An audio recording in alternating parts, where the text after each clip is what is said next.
যদি তিস্তা নিয়ে অনেক আলোচনা, আপনার সঙ্গে বহুবার কথা হয়েছে, 2011-তে সেই চুক্তি হব হব অবস্থা, মুখ্যমন্ত্রী মমতা ব্যানার্জি আসলেন না, ফলে সেটি হলো না। ফলে এখন বাংলাদেশ তিস্তা নিয়ে চীনের সঙ্গে এগুচ্ছে। ফলে এটি কি আসলে প্রতিবেশীর সঙ্গে যে প্রতিবেশী সুলভ আচরণ বা বড় দেশ হিসেবে ভারত যে করতে পারলো না, সেটা তার একটা ব্যর্থতাও কিনা? কারণ পানি তো আমাদের লাগবেই। আমিও নিজে বুঝতে পারি না এটা কেন হয়েছে এরকম, কারণ তিস্তা ঠিকই তখন যে এই সময় চুক্তিটার কথা হয়েছিল তখন ওয়েস্ট বেঙ্গল গভর্নমেন্ট, আমাদের চিফ মিনিস্টার বলেছিলেন যে আমরা তো কি ওয়াটার আছে ফ্লো সেটাই জানি না, তো আমরা কোন বেসিস এগ্রি করছি যে এই এতটা দেবো বা কিছু।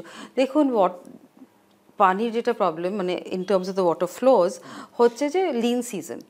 কারণ অন্য সময় বাংলাদেশে ডেফিনেটলি হ্যাঁ, লিন সিজনটাকে কি করে ম্যানেজ করা যাবে আমার মনে হয়। কেন আমরা এত গত 15-16 বছরতে অনেক কাজ হয়েছে দু দেশের সাথে একসাথে, এইটা নিয়ে কেন এগোতে পারিনি আমি জানি না। প্লাস এই প্রজেক্টটা নিয়ে আমরা জানি যে বাংলাদেশ এই প্রজেক্টটা প্রথমে তৈরি করে, তারপর চায়নাকে বোধহয় প্রপোজালটা দেয়। চায়না হয়তো রাজিও হয়েছিল, কিন্তু ইন্ডিয়া সেই সময় আমার মনে হয় বলেছিল যে হয়তো না। কিন্তু তারপরে ইন্ডিয়া এটাতে এগোতে পারেনি, অফকোর্স তারপরে ইন্টারিম এসে যায়। এখন যে একটা কথা চলছে, আমি জানি না এটা সিরিয়াসলি এগ্রিমেন্ট হয়েছে কিনা, যে এখনো হয়নি, জানুয়ারিতে হওয়ার কথা। হ্যাঁ, যে চায়নার সাথে এই প্রজেক্টটা, এটা তো নিশ্চয়ই একটা ইরিটেন্ট বলতে আমরা যেটা বুঝি বাইল্যাটারালি, সেই ডেফিনেটলি সেই জায়গাটা আছে। আমার মনে হয় না এটা ইন্ডিয়া একদম ভালো চোখে দেখবে দ্যাট, যেটা ক্রস বর্ডার। অফকোর্স যেই ফ্লোটা চলছে, আমরা এগ্রিমেন্ট নেই বলে যে পানি আসে না তা তো না, পানি কমে গেছে।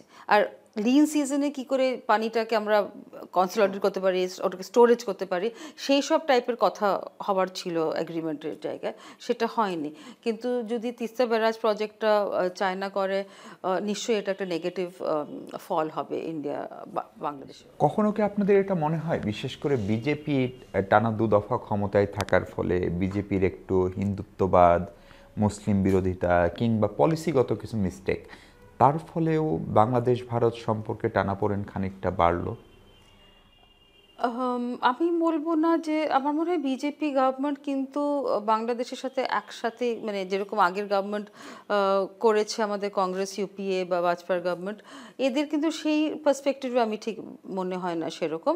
হয়তো একটা সার্টেন জায়গায়, যেরকম এবার আপনি দেখেন যখন 5th অগস্টের পরে যেটা মাইনরিটি ভায়োলেন্স নিয়ে, যেটা একটা খুব ইন্ডিয়া ডেফিনেটলি তার মানে সেটা অ্যাপ্রুভ করে না, সেটা খুব স্ট্রং টার্মসে জানিয়েছিল।